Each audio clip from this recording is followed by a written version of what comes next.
I believe it was on this past Thursday or Friday when a thought came to me. I was so grateful to have this opportunity to share life lessons with people I love, with my children, to help them navigate life a little bit easier. And I have been talking about my mother's life principles, the principles that I learned from her since the beginning of this year, 2022, and how I use those to help build a moral foundation for myself.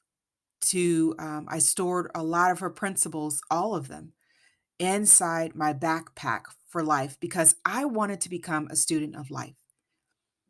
And a student of life, that perspective, I believe, is what kept me out of a lot of darkness, dark moments, is what helped prevented me from falling into potholes of poverty, potholes of abuse, potholes of domestic violence, um, is because I desired something more.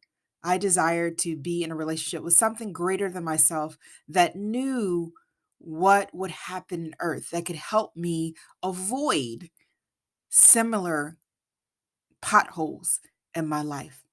I didn't want to experience those. I didn't want to be a single mother. If I had to be, I wanted to make sure I had my education, that I wanted to be able to take care of my children if I needed to on my own, that I didn't want to rely on someone else to take care of me. I wanted to preserve the body that I had, the mind that I had. I wanted the truth.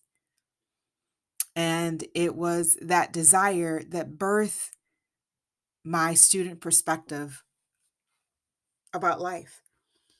That again, this podcast is not about religion, even though I read the Bible when I was 10 years old. I read the entire Bible and I stored the Lord's Prayer in my heart and I identified with Jesus. He was poor, but he knew he was on a mission.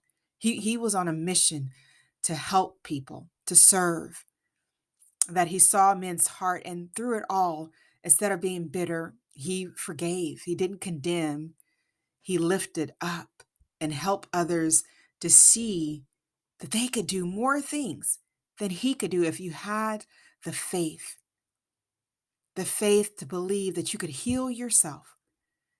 I know I have um, witnessed or observed or experienced certain health conditions. And it was because of this faith that I had that I could heal myself, that I did, that I changed my lifestyle from unhealthy to a more healthy eating lifestyle, that I'm doing that for for my children. Life principles helped me throughout college. It helped me to understand the body in such a way that I didn't need to memorize all the terminologies. That if I understand how the heart works, how the digestive system works, how the body, the mind works, if I understood that, then I could better take care of my body and I can help other people do the same.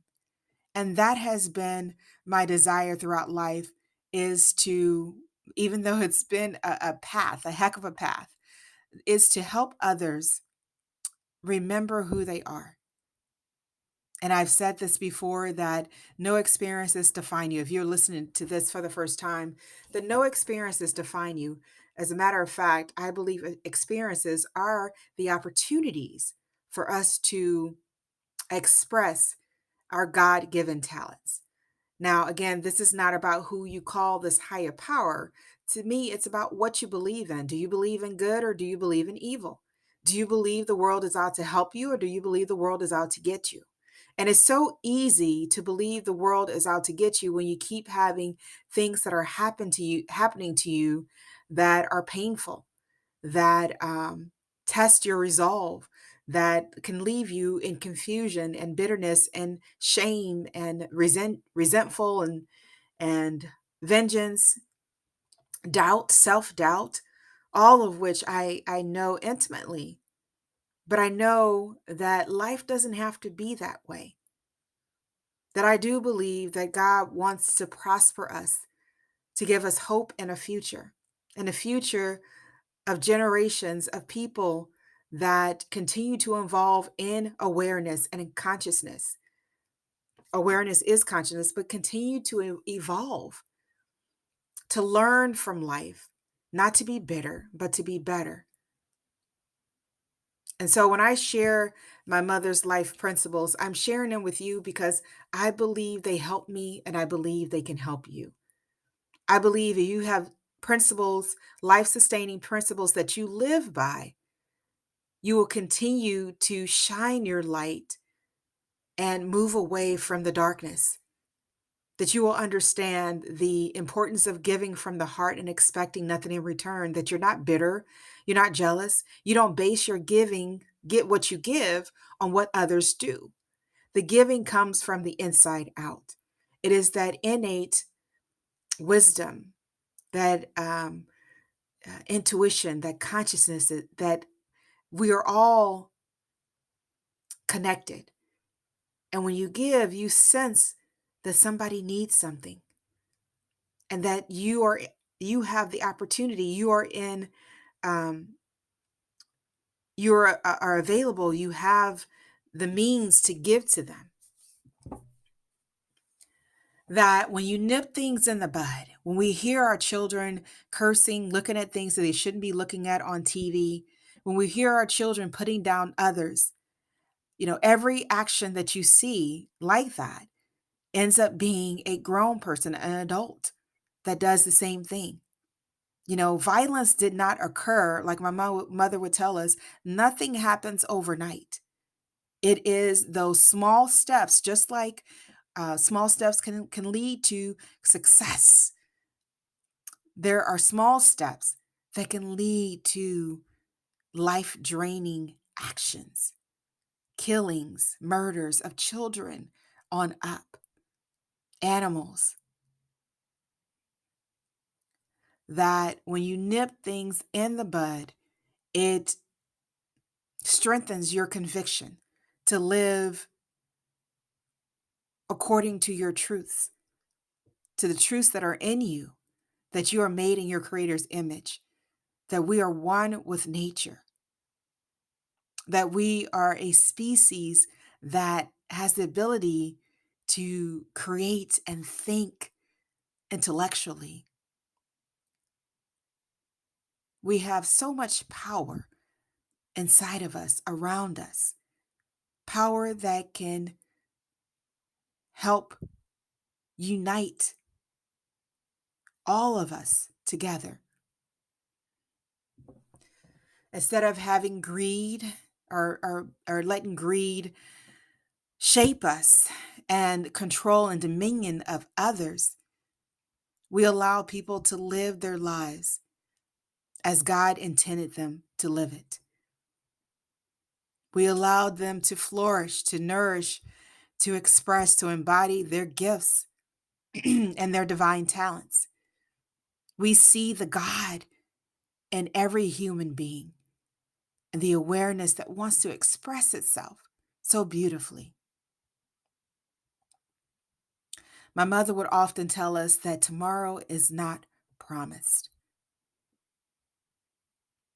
that we can enjoy each day and we should enjoy each day to the fullest, not overtaxing our strength, our energies, our minds, our bodies, but really living in the moment, nourishing ourselves from the inside out, spending time in nature, spending time with family, with your children, loving them, hugging them, telling them that their lives matter, telling them that other lives matter, asking them, what do they want to be when they grow up?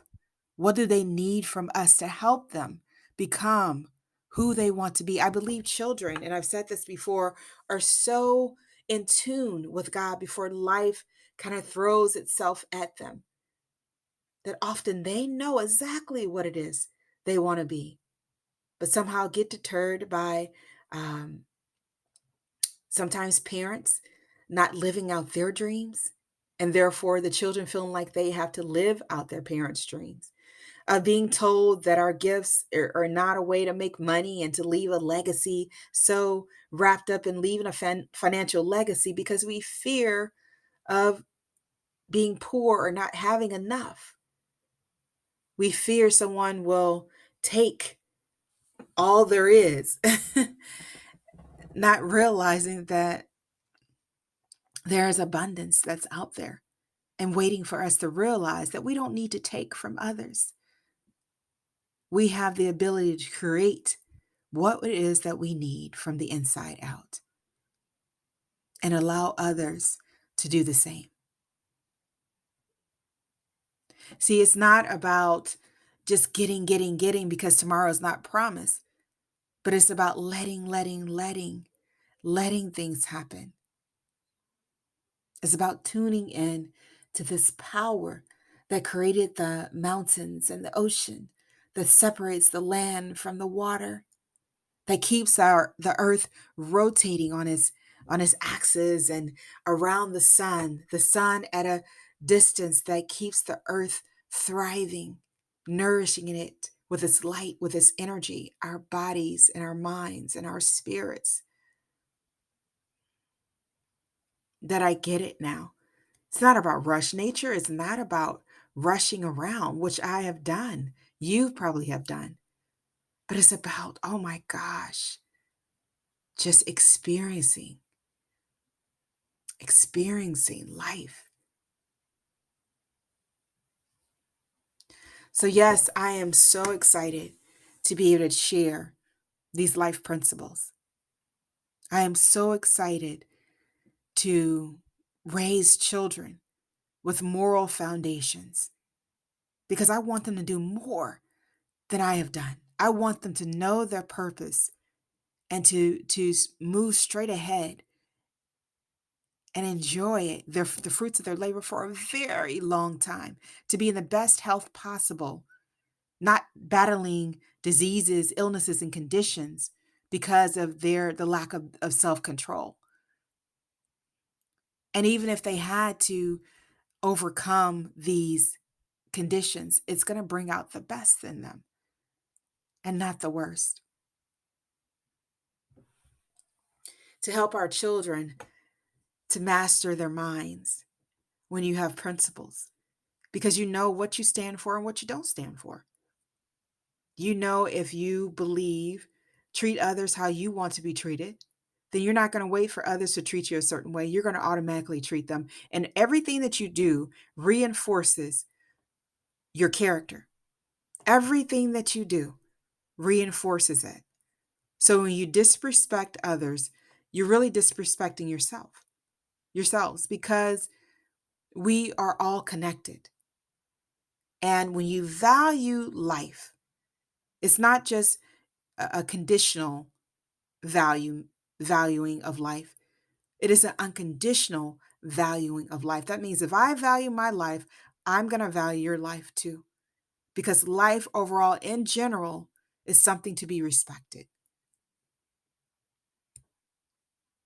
That I believe that you should call people by their names, then I'm not going to call anyone outside of their name. I'm going to value who they are, what name they go by. If you believe in personal space, then you are less likely to violate someone's personal space through abuse and misuse of their body. Do you see where I'm going with this?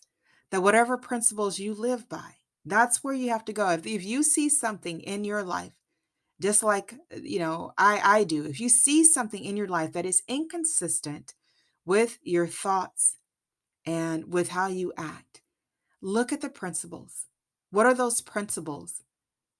What are those underlying beliefs that you have that need reinforcement?